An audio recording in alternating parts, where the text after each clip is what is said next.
Nekuchingamidza ine mufaro nekuchingamidza ine maoko maviri paBomb Show Television.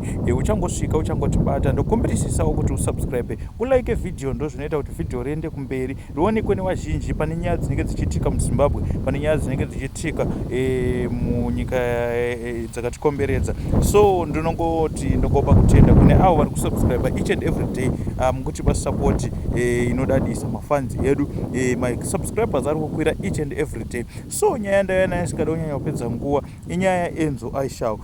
Mujolo saka uchinzi pandemic zveshuwa. Enzo Aishaw ari kunzi akabatirwa foni nemusikana wake avaonerwa zvakaonerwa imomomo zvemagirlfriends. So right now ari kunzi ari hot soup, vari pakunetsana, ari pakukumbira regerero asati aziva maresults kuti zvichapera zvakaita sei uye zvichazodzokerana here kana kuti ndo kutopera kwemujolo wacho izvezvi. So nyaya ndo dzatinge tichingouya nadzo. Tell us what do you think in the comment section below. Enzo acharambwa here kana kuti achangoregererwawo? So amen, uri iwewe wabata foni yemukomana wako kana kuti wabata foni yemusikana wako woona zvirimo, unomuregerera here kana kuti zvinenge zvatovharana? Tell us what do you think in the comment section below.